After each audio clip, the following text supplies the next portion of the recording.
Senhoras e senhores, estamos de volta para a última rodada de fights do YPT Brasil 2017. Teremos agora como relator Pista Kimari Corrêa, como oponente Identidades de Euler e como avaliador Senhores da Física. Vai ser apresentado o problema número 9, bola em tubo, que tem o seguinte enunciado.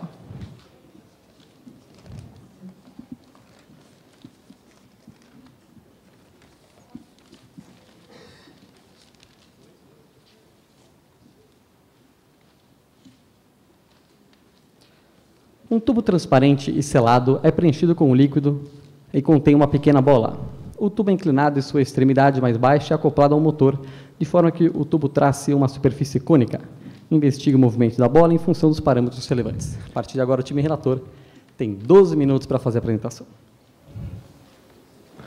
Bom, boa tarde, meu nome é Vitor da Esqueta Maia, eu sou da equipe Pista Kimari Corrêa e hoje eu vou apresentar a solução do problema 9, bola em tubo. Aqui temos o enunciado do problema, como já foi lido. Ele pede que associemos um tubo preenchido com líquido e uma bola em um motor que faça ele girar e formar uma superfície cônica e investigar o movimento da bola dentro desse tubo em função dos parâmetros relevantes do problema. Aqui temos uma demonstração do nosso sistema funcionando.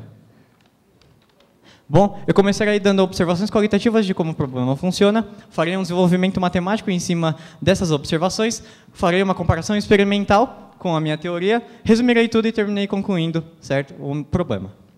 Bom, explicando o fenômeno, temos que, para uma dada bola e o tubo, quando temos a atuação de forças gravitacionais e o empuxo, certo, quando temos a presença de um líquido ou de um fluido. De tal forma, quando associamos uma rotação ao sistema, temos que a diferença de pressão irá se deslocar e isso formará forças centrífugas tanto por parte do peso quanto do empuxo. A aparição dessas forças centrífugas por ambas as partes fará com que a resultante no eixo do tubo se forme como uma força resultante que fará com que a bola se movimente dentro do tubo. Temos aqui a representação do movimento em duas condições diferentes. Primeiramente, quando a bola é menos densa do que o próprio líquido, e de tal forma ela partirá de uma posição superior, que será dominada por L menos R, sendo L o comprimento do tubo e R o raio da bola, e irá partir para uma posição inferior com o incremento da velocidade angular, que será denominada pelo próprio módulo do raio da bola. Em caso contrário, temos que, quando a densidade da bola é maior, ela partirá da extremidade inferior do tubo, dada por R, e partirá para a extremidade superior, que é dada por L menos R. Então, voltando às 4 forças citadas anteriormente, podemos, então, equacionar cada uma dessas forças e, de tal forma, então, associar um potencial para cada uma delas. Associando cada um desses potenciais, podemos somar para achar a energia potencial total da nossa bola, e, de tal forma, então, conseguir o potencial em função de uma coordenada x, que será dada pelo próprio eixo do tubo, com origem nessa extremidade inferior. Então, dadas as variáveis A, que será a distância entre o eixo de rotação e a parte inferior do tubo, e o ângulo de inclinação θ, podemos achar isso em função dessa coordenada. Lembrando também que a derivada do potencial em relação a uma coordenada trará, então, menos a força naquela coordenada, e podemos associar também que, pela tendência de menor energia, a bola sempre tenderá à região de menor energia potencial. E de tal forma, então, com a equação do potencial, derivando ela, podemos achar a equação de movimento e associar a força viscosa da lei de Stokes com os devidos termos de correção para a influência da parede de fluxos turbulentos atrás da bola. Então, temos então a formação da equação final de movimento da bola. Com o potencial, podemos também associar a variável Δρ, que será justamente a diferença de densidade entre a bola e o líquido. Então, com essa variável, podemos definir dois casos distintos em qual o fenômeno se dará de formas diferentes, em que temos Δρ maior que zero, uma bola mais densa do que o líquido, e Δρ menor que zero para uma bola menos densa do que o líquido. Esse é o nosso setup experimental, então com ele podíamos ajustar a inclinação. O contrapeso ele serve para justamente evitar efeitos de torque causados pelo tubo durante a rotação. Usamos um motor de escova para rotacionar o sistema. A estrutura em si foi feita à base de Lego e associamos então a bola e o tubo na estrutura. Usamos também cabos para evitar torques adicionais que não poderiam ser compensados pelos contrapesos. Utilizamos uma fonte para alimentar o nosso motor e, por fim, associamos uma GoPro para filmar o referencial, para filmar o fenômeno ocorrendo no referencial do próprio tubo, como visto nos GIFs no começo da apresentação. Então, para o primeiro caso, em que temos o ΔH maior que zero, uma bola mais densa, utilizamos uma bola de gude, e de tal forma, com o incremento da velocidade angular, podemos ver que o gráfico do potencial pela coordenada x vai ganhar um caráter parabólico. Então, lembrando que quando a bola é mais densa, temos um limite inferior para o domínio de x, que é dado por R, vemos que, com esse incremento, o potencial vai ganhar um caráter parabólico e, de tal forma, ele não se moverá até o momento em que o ponto de equilíbrio instável será a própria posição inferior. De tal forma, então, sabendo dessa relação, podemos achar que ômega terá tal valor nessas condições. Para valores acima dessa condição, podemos ver que a bola tenderá para a região de menor potencial, que é dada justamente pela posição superior do tubo. E esse é o motivo principal pelo qual ele parte da posição inferior e vai direto para a parte superior do tubo, como representado. Podemos ver, então, um gráfico do movimento da bola testado para dois líquidos diferentes, água e óleo, e podemos, então, ver um fitting experimental com a nossa curva teórica. Desculpa. Os pontos experimentais com a nossa curva teórica da trajetória para ambos os líquidos. Vemos, então, que a velocidade para o óleo é menor devido a essas forças viscosas. Então, temos a comparação experimental com ambas e podemos ver um bom fitting com a nossa teoria. Em relação podemos também realizar um diagrama de fases e, com isso, sabendo as condições tanto da velocidade angular e da inclinação do tubo, vemos também a tendência que, quando o tubo está na vertical, o ômega necessário para fazer a bola transitar de uma ponta para outra será infinito, ou seja, o fenômeno não ocorrerá na vertical. E podemos, então, com as condições tanto de rotação do sistema quanto de inclinação do próprio tubo, achar, então, a posição final da bola, que é dada ou pela posição superior ou inferior, no caso em que temos a bola mais densa.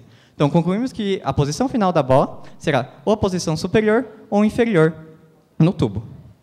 Para o caso em que temos o ΔH menor que zero, ou seja, a bola menos densa, utilizamos, então, uma bola de plástico e, de tal forma, novamente, com o incremento da velocidade angular, podemos ver novamente um caráter parabólico, porém agora com um limite superior para o domínio de x, afinal, a bola sempre começará na extremidade superior, quando ela é menos densa, até o momento em que ela chega no ponto de equilíbrio estável, e, de tal forma, temos que o ômega terá tal valor. Para valores intermediários entre as condições listadas, temos que a bola poderá girar em torno de pontos de equilíbrio, fazendo com que ele se assemelhe com a equação mostrada anteriormente, que era associada ao movimento harmônico amortecido. Podemos, então, com o ΔH menor que zero, então, associar novamente o gráfico de posição pelo tempo e ver o fitting experimental de ambas as curvas, novamente para a água e para o óleo. Vemos, então, um grande efeito do amortecimento devido à baixa densidade da bola. Dada essa baixa densidade, temos um grande efeito dessas forças de arrasto que faz com que esses movimentos sejam ou supercríticos ou subcríticos com caráter muito lento. Podemos, então, associar novamente o diagrama de fases de rotação pela inclinação do tubo e vemos agora três condições diferentes para as quais o fenômeno se dá. De tal forma, então, temos aqui as três condições listadas, a primeira na posição superior, em posições intermediárias e na posição inferior. Vemos um bom fitting experimental com a nossa curva para ambas as curvas, e de tal forma podemos concluir que, para quando a densidade da bola é menor do que a do líquido, o x final poderá ser qualquer x dentro do domínio desse tubo. Também podemos ver que, a partir da distância r dada entre a bola e o eixo de rotação, vemos que a velocidade de rotação necessária para a transição variará tanto com o comprimento do tubo, quanto com a distância a do eixo inferior até o eixo de rotação. Para o ΔH maior que zero, essa só variará com essa distância inferior, como dada pela fórmula. Utilizamos 4 disposições diferentes do Lego para variar essa distância a. Utilizamos 2 tubos diferentes para conseguir variar o comprimento do tubo. E, de tal forma, então, conseguimos 8 pontos experimentais para quando o ΔH é menor do que zero. Além desse fitting experimental, fizemos o experimento com a bola mais densa, nesse caso, e vemos que, como ele não varia com o comprimento do tubo, temos apenas 4 pontos possíveis, certo? E, no caso, os pontos se sobrepõem. Podemos concluir, então, que para o ΔH menor que zero, ele variará tanto com o comprimento do tubo quanto pela distância a, e para ΔH maior que zero, ele variará apenas com essa distância entre o eixo do tubo, entre a parte mais inferior do tubo e o eixo de rotação. Resumindo, então, minha apresentação, comecei com uma observação qualitativa de como o fenômeno acontecia e quais eram as forças atuantes na bola. De tal forma, então, associei uma energia potencial para cada uma delas e achei, então, a equação de movimento a partir da derivada do potencial. Com essas equações, então, achei condições para a velocidade angular para as quais o fenômeno ocorria ou não ocorria, ou se dava de formas diferentes. De tal forma, então, com isso, associamos equações de movimento com um bom fitting experimental e, da mesma forma, se foi com a posição final no diagrama de fases. Assim, com as condições tanto do sistema quanto com as condições do próprio sistema, podemos, então, definir a posição final da bola dentro do tubo. Variamos também as dimensões dos sistemas para ver o fitting experimental e vimos também que este se confirmava. De tal forma, então, o problema pedia que a gente investigasse o movimento. Como mostrado, nós dizemos que essa tarefa foi concluída e podemos listar como parâmetros relevantes da posição a velocidade angular, que, ao ser incrementada, conseguirá facilitar essa transição, assim como a diminuição do ângulo de inclinação em relação à horizontal, o incremento da distância A da parte inferior do tubo até o eixo de rotação e, para o caso em que o delta-ρ é menor que zero, para o incremento no comprimento do tubo, teremos a facilitação dessa transição para a posição final.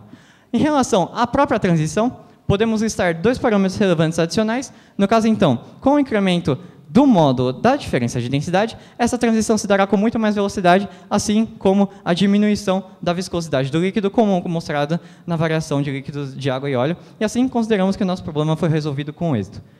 De tal forma, essas são as minhas referências, e muito obrigado.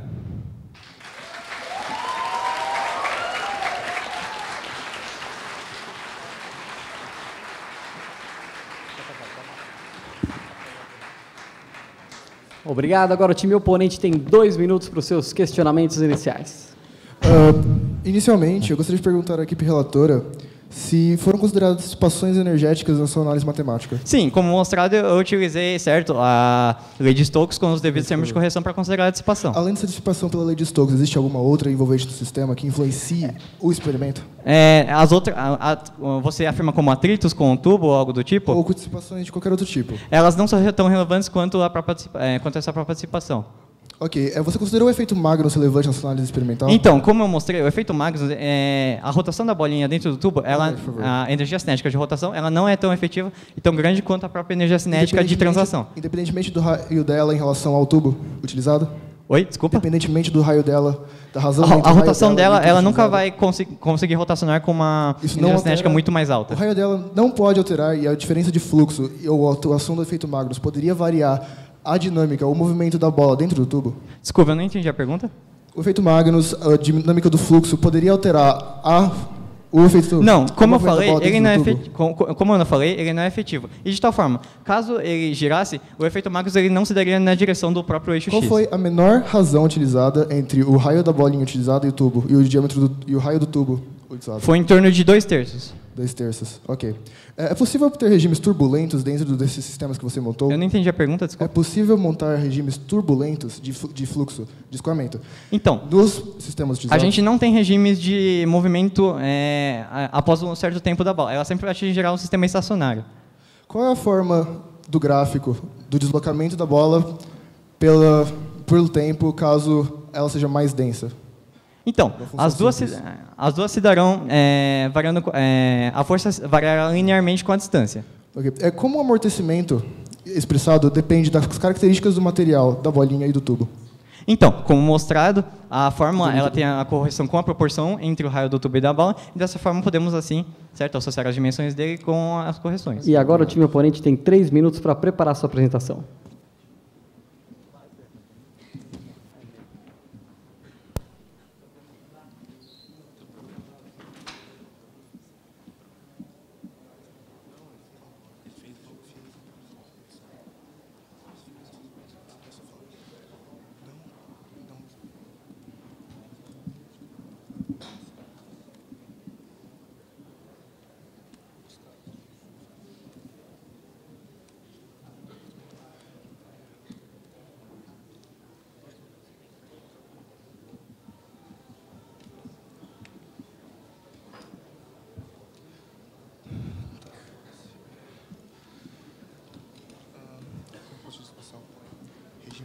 Regime de escoamento.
Pode ir.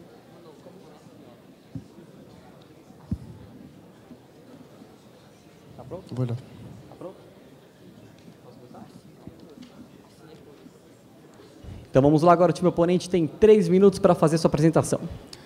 Boa tarde, eu sou o Thiago Flora, da equipe de DCS de Euler. Vou fazer a oposição do problema 9, bola em tubo. Em relação à análise teórica da equipe relatora, nós temos como pontos positivos a análise de vários e diversos parâmetros relevantes contidos dentro da sua matemática. A análise qualitativa e quantitativa do problema foram expostos ambos os lados de maneira bem didática durante a apresentação. Houve um ótimo uso de mídias como vídeos e imagens, e houve um desenvolvimento matemático completo para situações específicas que eles utilizaram. Em relação a alguns pontos negativos, não foram especificadas as condições limitantes de aplicação matemática ou considerados outros modelos. Não houve apresentação matemática justamente válida para outros casos de fluxo. Por exemplo, esse foi um tipo de variação não considerada. Em relação à análise experimental, nós temos um uso extenso de gráficos, uma boa montagem que foi feita para garantir menores dissipações ou instabilidades dentro do sistema, uma comparação evidente com a teoria, como no slide 16, e gráficos bem relevantes para o problema, que mostram, de fato, a análise da dinâmica do sistema, que é o que o enunciado do problema pede. Em relação aos pontos negativos, nós temos a falta de explicitação do valor dos erros, do valor máximo de alguns erros dentro de gráficos, e as curvas teóricas utilizadas nem sempre foram explicitadas através das funções utilizadas e consideradas. Em relação às conclusões, nós temos, evidentemente, uma apresentação completa acerca de diversos parâmetros, tanto do experimental como do teórico. Um grande domínio teórico justamente sobre o problema, foi expressa uma análise realmente interessante. Houve falta de consideração sobre situações variadas, como eu fiz durante as perguntas iniciais, os raios variados da bola e suas razões, e a razão dela em relação ao tubo. Houve resolução quase total do problema. Consideramos apenas que houve uma falta significativa de análise de casos específicos. E, como proposta de discussão para o FAD, nós temos regime de escoamento, que eu gostaria de discutir, a relevância dos efeitos Magnus, os raios menores em relação às bolinhas e as metodologias experimental utilizada pela equipe relatora. Obrigado pela atenção.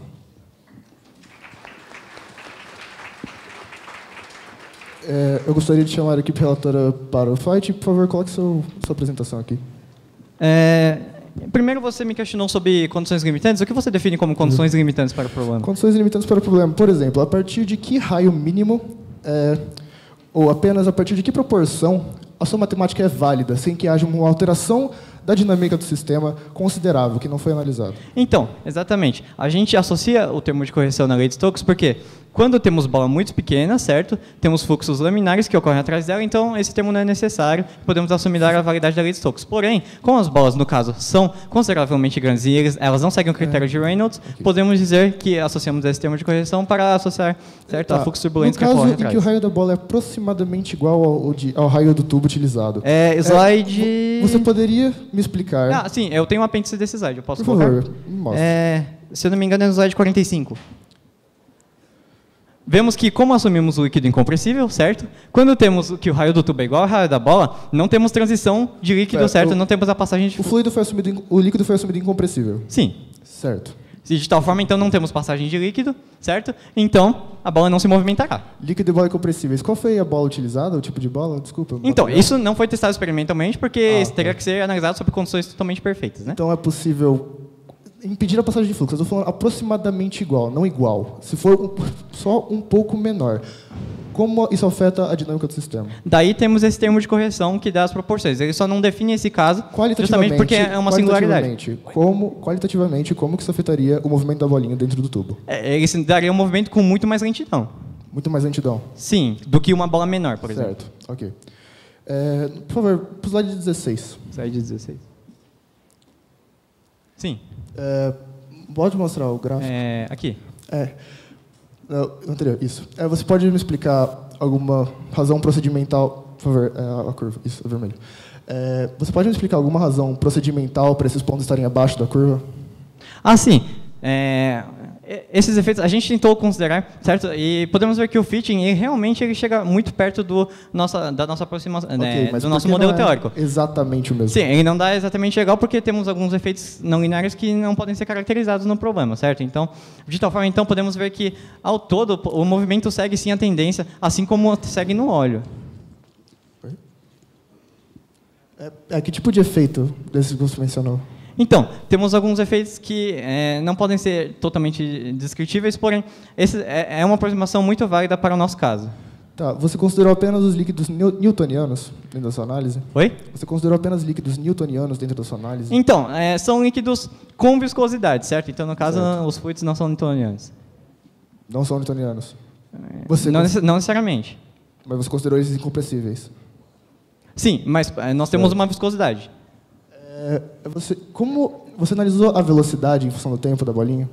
Desculpe? Você analisou a velocidade em função do tempo, graficamente? A gente não analisou graficamente e não colocamos na apresentação. Porém, temos aqui o gráfico certo. Você acha que seria relevante, dado que o enunciado pede a investigação da dinâmica do sistema? Sim, temos aqui a equação do movimento e conseguimos a própria equação de movimento da bola. Eu acho que isso se caracteriza como investigar a dinâmica do sistema. Experimentalmente, como isso foi medido com precisão? A gente utilizou, como eu falei, a gente associou a câmera no referencial do tubo para não termos imprecisões nas medidas. Tá. Dentro do setup experimental que você fez, é possível você conseguir tantos fluxos laminares, como você descreveu, como turbulentos? Fluxos laminares são eles acontecem quando temos a lei de Stokes válida da forma que conhecemos, da forma convencional. Isso só se dá com bolas extremamente pequenas. Tá. Isso da ordem abaixo de 10 a menos 4 metros, por exemplo. De tal forma, então, numa razão em relação ao raio do tubo utilizado, a partir de quanto o fluxo turbulento seria válido? Então, temos o critério de Reynolds, certo? E geralmente associamos ele a valores menores do que 1 com fluxos laminares e maiores do que 1 com fluxos turbulentos. Maiores do que 1 quanto? Sim, é um critério de Reynolds, certo? O número de Reynolds. O número de Reynolds é maior que 1, menor que 1? Sim, associamos sempre um número de Reynolds para dizer se o fluxo ou é turbulento ou é laminar. Se de Reynolds aproximadamente igual a 5, logo ele seria turbulento? Desculpe? Então, se o valor é 1, limitante, se eu tivesse um número de Reynolds igual a 5... Então, é que o número de Reynolds ao todo não é dado apenas pelo raio da bola, certo? Sim, claro. Sim. Porém, isso influencia dentro da análise do fluxo. Influencia, claramente. Mas, como eu disse, quando eu tenho uma bola de raio 10 a menos 5, isso não quer dizer que o critério de Reynolds, o número de Reynolds dela é 10 a menos 5 no sistema descrito. Tá. Como que a viscosidade variaria quantitativamente em relação ao tempo? Se variaria? Quantitativamente em relação ao quê? Ao tempo. Em relação ao tempo. A viscosidade variando em relação ao tempo? Em relação ao tempo. Você considera que isso é possível? Oi? Então, o valor da viscosidade ou o valor da força de arrasto, você quer dizer?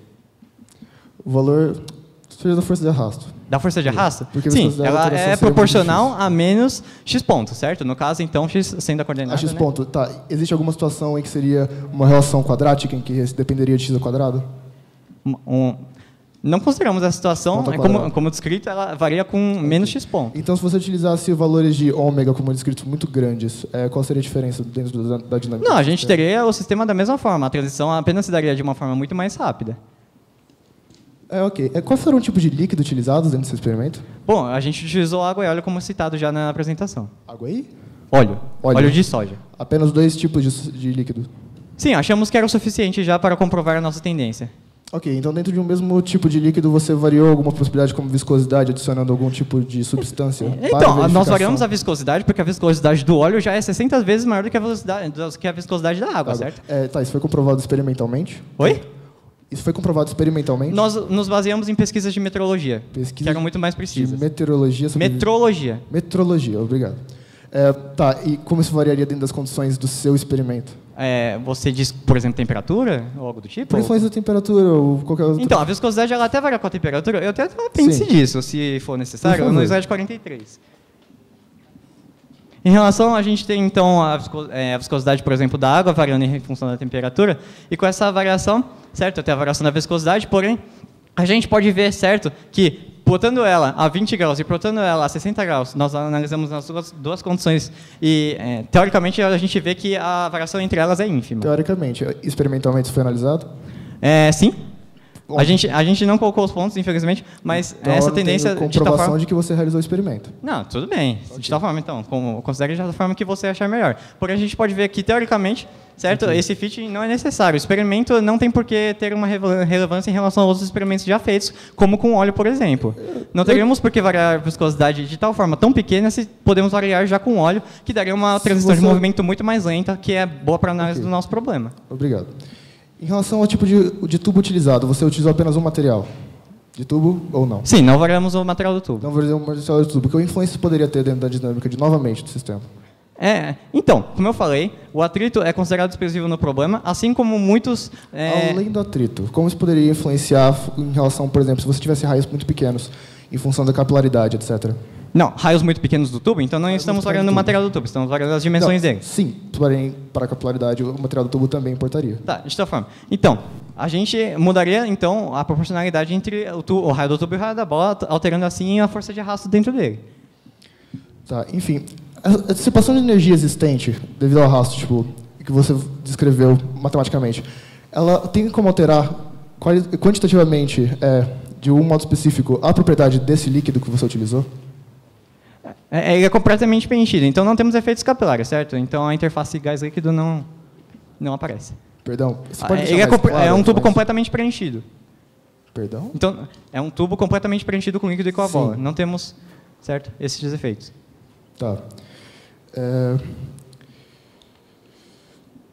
É possível... Bom, então, enfim, voltando ao efeito Magnus, que você... Então, o efeito Magnus, como eu já citei anteriormente, a energia cinética de rotação da bola não é considerável em relação à energia cinética de translação. O efeito Magnus por si, ele não atua no próprio eixo do problema e não será relevante não também. atua dentro das condições do seu experimento, que foram raios Não, a partir de 2 exatamente. terços do raio Não, do tubo. independentemente do raio. Independentemente do raio, Então, ele não acontece. a rotação dela, a rotação e a força que o efeito Magnus causará não estarão atuando diretamente no eixo do tubo. No eixo certo que estamos considerando o movimento da bola. Tá, se eu tiver um raio então, menor do que... Não, digamos, independentemente do raio. Independentemente do raio, não existe. Não, o efeito Magnus existe. Então, qual a influência dele dentro Então, ele não é tão influente. Como eu falei, ele não atua no eixo, certo, de movimento, como eu já citei várias da vezes. influência no eixo de movimento da bolinha? Tá.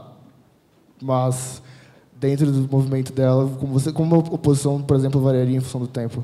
Desculpe? Como a posição da bolinha variaria em função do Como tempo? eu falei, o efeito Magnus não atua no eixo Não do atua. problema. Então ele não alteraria a posição Ok. em função da coordenada x. Eu discordo, porém... Ok. Acho que não houve uma compreensão muito clara do discutido. Tá bom. Tempo esgotado da discussão.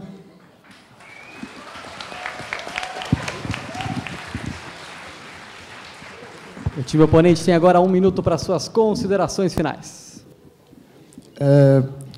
Eu gostaria de destacar que a resolução da equipe relatora foi muito completa, De fato, houve uma comprovação matemática muito interessante dos parâmetros escolhidos para a resolução, porém, alguns fatores determinantes que atuariam com muita influência, muito peso, dentro da dinâmica do sistema não foram variados, foram consideradas condições específicas, elas nem foram limitadas e expostas. De qualquer modo, dentro das condições especificadas, a análise é muito completa, mostrou-se muito precisa. A metodologia experimental é muito louvável, dado que foi conseguido vários parâmetros controladamente. Infelizmente, não houve variação de alguns parâmetros que eu consideraria relevantes. Também alguns efeitos teóricos não ficaram muito claros durante a discussão. Talvez eu possa ter tido culpa nisso, perdão. E eu gostaria de agradecer a equipe relatora pelo fight. Acho que foi bem produtivo e dinâmico. Obrigado.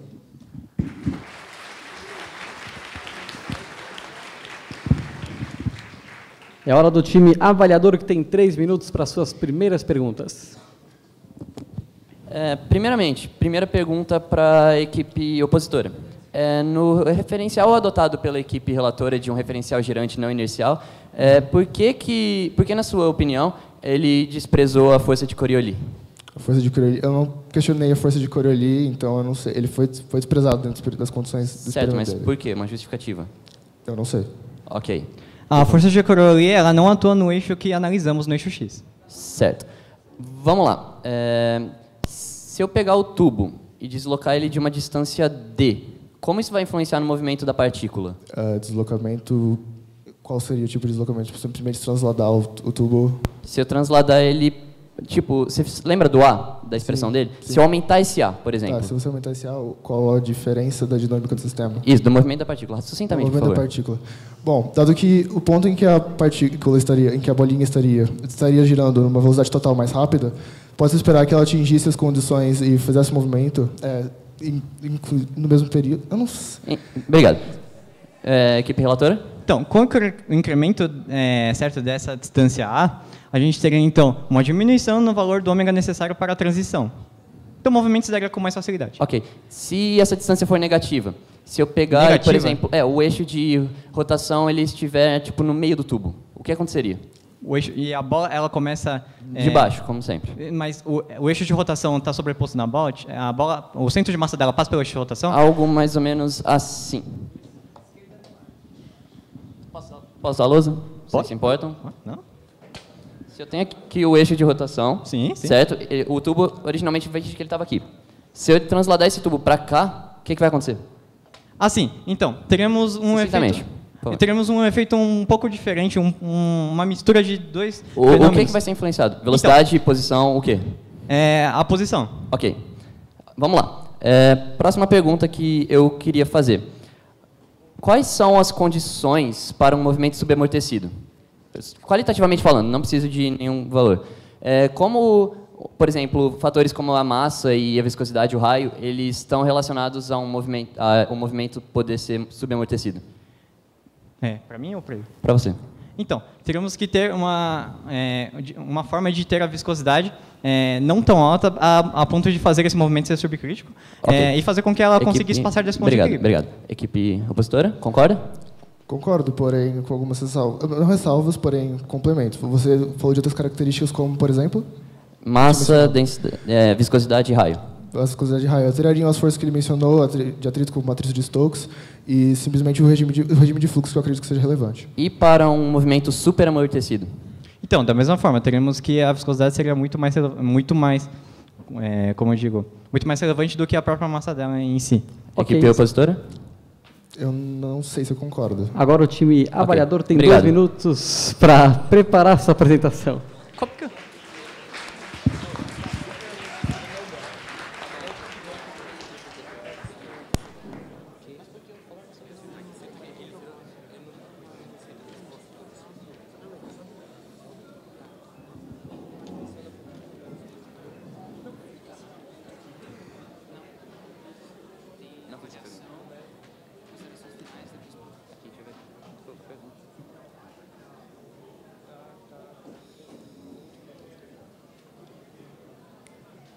Tem bastante. Análise experimental. Não, teórico. Quantitativo.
lado só para aparecer o cronômetro. Não, se quiser ficar aqui de lado, fica à vontade. Vamos lá, agora o time avaliador tem 3 minutos para fazer sua apresentação. Bom, vou fazer agora a avaliação do problema número 9, bola em tubo. Primeiramente, para a equipe relatora. Como pontos fortes, podemos citar uma análise matemática bastante complexa, condizente com o fenômeno, boas animações e vídeos que facilitam o nosso entendimento do problema, tornando-o bastante didático. Eles utilizam fatores de correção para a lei de Stokes, para os casos em que os raios da bolinha e do tubo são próximos. E eles analisam, e a análise experimental deles é complexa, e também existe uma comparação muito boa entre teoria e experimento, o que é uma das partes principais de qualquer problema. Como pontos fracos, ele passa muito rapidamente pela matemática, alguns termos ele nem cita, nem explica. Ele não explicita, na verdade, uma expressão de x de t para alguns determinados tipos de movimento. Ele não especificou condições limitantes para o problema, como, por exemplo, uma velocidade angular mínima. Ele não explicita condições de contorno. Falta de consideração sobre situações variadas. Ele pode ter variado, mas na apresentação dele, ele não apresentou essas variações. Os gráficos, pelo menos, não indicavam tubo 1, tubo 2. E ele não analisa o número de Reynolds, pelo menos na apresentação, que é necessário para ver qual que é o modelo de arrasto adotado, se é a lei de Stokes ou algum outro. Agora, para a equipe oponente. Como pontos fortes, ele questiona o efeito Magnus e questiona o fator de correção da lei de Stokes, que foi passado muito brevemente durante a apresentação, mas que ainda assim é importante. E ele questiona a falta de variações de líquidos, apenas 2 líquidos utilizados. Porém, ele insiste em alguns pontos, e isso faz com que a discussão, como um todo, perca um pouco do seu valor. Ele insiste sobre fluxos turbulentos e muito sobre a parte quantitativa, no sentido de teoria. Ele questiona a temperatura, mesmo que tenha sido explicitado tanto no slide quanto pelo relator, que essa havia sido controlada para o experimento, e faz questionamentos que não são relevantes, alguns. Agora, o fight. O fight foi dinâmico e há equilíbrio entre as equipes, porém há insistência em alguns pontos e não há discussão, apenas modelo de perguntas e respostas. Como pontos relevantes que a gente queria levantar, o primeiro foi a pergunta sobre a força de Coriolis. Por que ela não deve ser considerada no problema? Enquanto o relator respondeu de acordo com a nossa opinião, de que ela é perpendicular e de modo não atua no movimento, a equipe opositora não soube responder. Um segundo ponto que eu queria ressaltar tem a ver com a questão do deslocamento do tubo. Enquanto a equipe relatora ela respondeu corretamente, na nossa opinião, sobre a posição da partícula, mais especificamente, a variação da posição de equilíbrio do movimento harmônico, a equipe opositora não soube responder. Como um todo, eu gostaria de dizer que a equipe relatora ela completou o problema, mesmo que com alguns pequenos detalhes que acho que acabou faltando, mas foi um bom trabalho pelas duas equipes. Eu queria agradecer a equipe relatora e a equipe avaliadora, aos jurados e todo mundo presente. Obrigado pela atenção.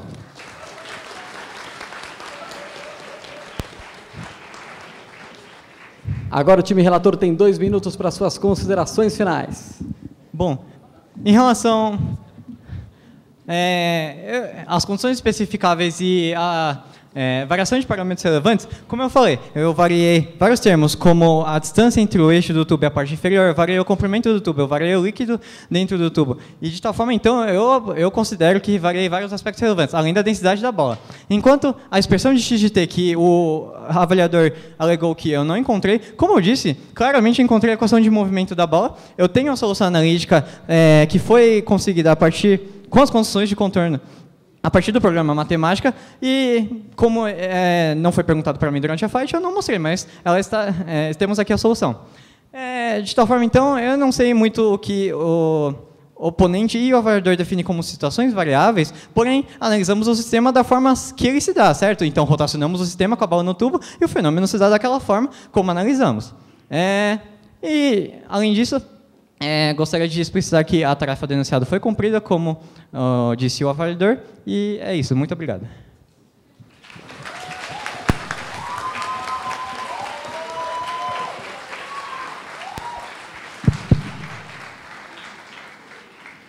Vamos para as perguntas do júri. A minha pergunta vai para as 3 equipes, na ordem, relator, opositor e avaliador. Já que tocaram no assunto, qual que é a definição de um fluido newtoniano?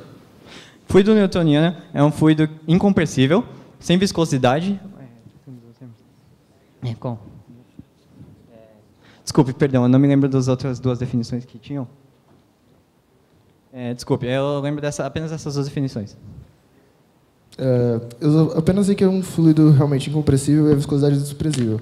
Em relação às outras características que você poderia destacar, não me vem à memória nenhuma. Outra. Um fluido newtoniano é um fluido incompressível, cuja viscosidade não depende da pressão.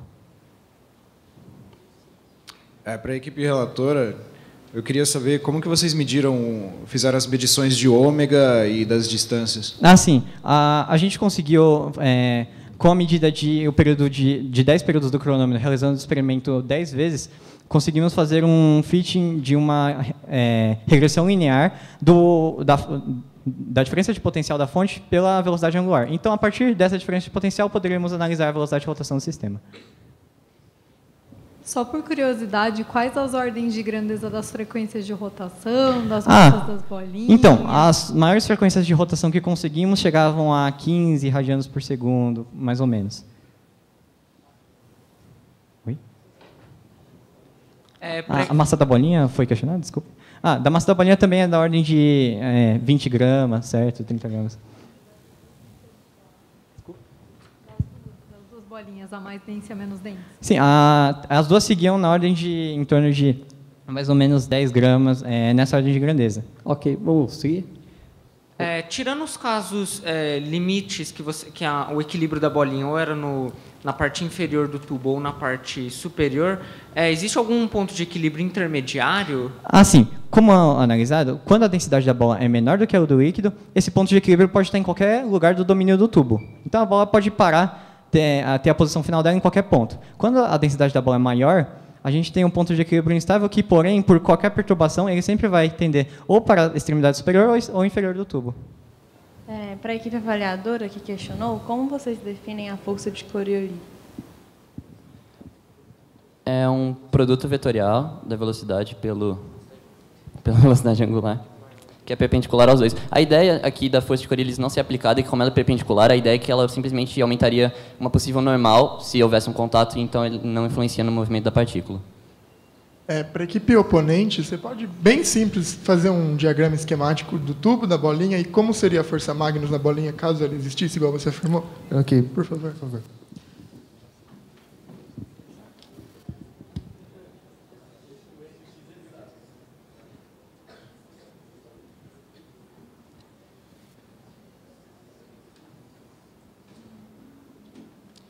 Dado que se encontra o tubo, se você tiver um raio menor, baseado na velocidade da bolinha, você teria uma diferença, como uma diferença de velocidade, que correlacionaria em relação a forças laterais, uma mudança nesse regime no movimento da bolinha por causa da direção, da velocidade dela. Por isso ela assumiria um movimento que se espera que seja aproximadamente senoidal. Ou não sei se a aproximação senoidal é válida para todos os casos. Tá ok, vamos em frente? Para a equipe relatora, você usou que a força é a derivada parcial do potencial na posição. Esse resultado é geral? Você pode usar isso sempre? Para o caso do nosso problema, nós podemos usar um potencial associado a forças conservativas, então, sim. Para a equipe relatora, por que é necessário fazer uma correção na lei de Stokes? Então, como eu falei, quando a gente tem bolas muito pequenas e o fluxo atrás delas durante o movimento é laminar, a gente não tem essa necessidade, a gente usa a lei de Stokes. Porém, esse termo de correção, ele adiciona esses efeitos turbulentos que ocorrem atrás da bola quando ela é muito grande. Então, no caso, para as bolas analisadas. Para as três equipes, na ordem relatora, opositora e avaliadora, do ponto de vista do referencial da esfera mais densa, se a força de Coriolis é desprezível, qual força que ela está vendo que vai puxá-la para cima? Então, como explicitado, posso mostrar na lousa? Como explicitado no começo da apresentação. A gente tem, então, a bola certo, no tubo?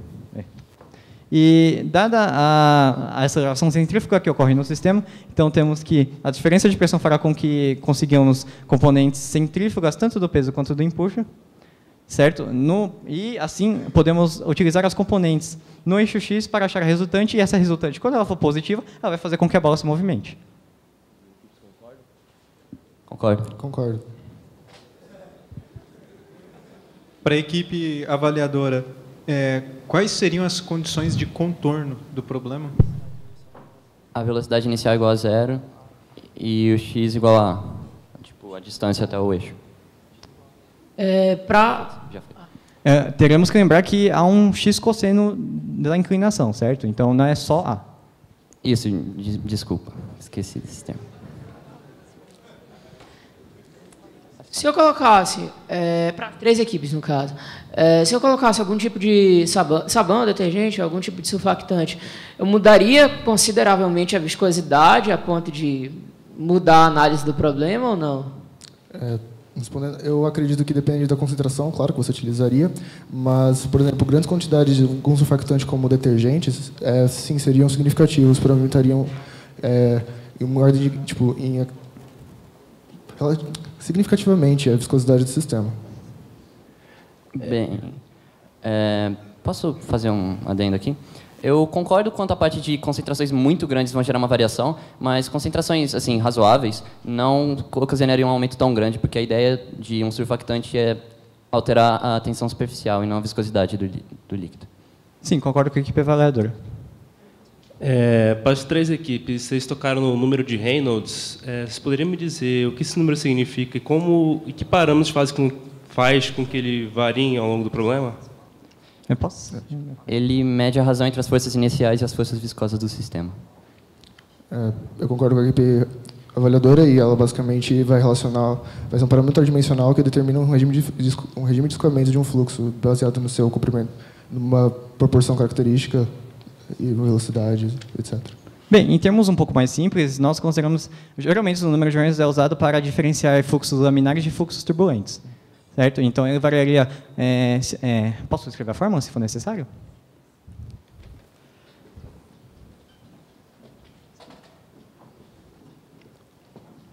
Ok, ele vai escrever lá enquanto isso... Sendo minha viscosidade, rho a densidade do líquido, certo? E V a velocidade do corpo e D o comprimento característico. Para a equipe, tanto para a relatora quanto o oponente, o número de Reynolds foi bem debatido. E eu queria saber qual Reynolds é mais importante nesse caso, o Reynolds do tubo ou o Reynolds da bolinha? Da bolinha. Da bolinha, dado que o movimento é cerca dela, assim, do tubo. Haveria influência de vórtices no problema? Os fluxos turbulentos que ocorrem atrás, como disse, já estão incluídos no termo de correção. Mas, a priori, não teremos outras formações de fluxos em outras partes do tubo que afetariam o movimento. Para a equipe avaliadora, no slide que vocês falam de força de Coriolis, vocês têm uma opinião logo embaixo e vocês falam que tem alguma coisa a ver sobre um ponto de equilíbrio do oscilador harmônico. Eu queria do movimento harmônico, né? Eu queria saber onde que está esse movimento harmônico. Não foi exatamente explicitado na apresentação dele, mas sobre algumas circunstâncias, e eu posso te demonstrar quantitativamente se você quiser, você acaba chegando em movimentos harmônicos subamortecidos nesse padrão de oscilação da bolinha. Para as 3 equipes, comentando com o relator, o experimento que vocês, o aparelho que vocês utilizaram, dá para medir os efeitos de um fluxo turbulento? Ou vocês poderiam modificar o aparelho ou não dá para usar esse experimento para medir o efeito do fluxo turbulento na bolinha? Então, esses efeitos dos fluxos turbulentos estão incluídos certo, no termo. Então, a gente utiliza isso e vê que realmente os experimentos acontecem como se dão, mas não teremos como tentar tirar eles ou de tal forma então variá-los, enfim. Para as 3 equipes, o que vocês entendem que é a viscosidade e qual seria a viscosidade da bolinha? Se a bolinha tivesse viscosidade. Perdão, como definiria a viscosidade? Eu não sei uma definição formal de viscosidade, porém é uma característica de um fluido, por exemplo, que ela teria uma tendência, digamos, inercial sobre um corpo se movimentar dentro dele, em relação a ele. Então, isso varia, isso dependeria de vários fatores como a interação e a dinâmica, formatos. Seria o atrito justamente sobre diversas, digamos, camadas do líquido em que traria uma força de resistência ao movimento. Bem, você pode considerar como a dificuldade de movimentação dentro do líquido, e no caso da bolinha, a viscosidade não vai haver porque é um corpus rígido. Não deu tempo para a pergunta do Guilherme ali, mas em 2018 a gente começa com você, então. Pode deixar marcado aí. Senhores jurados, por favor, registrem as notas que definem o YPT Brasil 2017.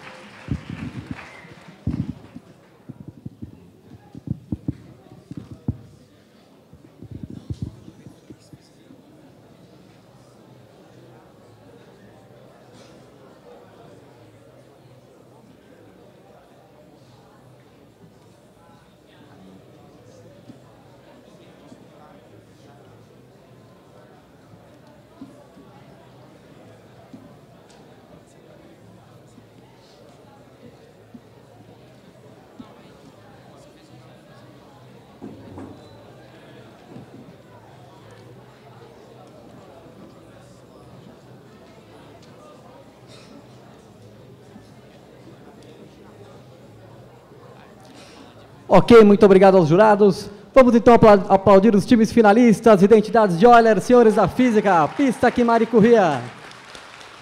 Estão encerrados os Physics Fights do YPT Brasil 2017. Daqui a pouco a gente volta para a cerimônia de encerramento. Até já!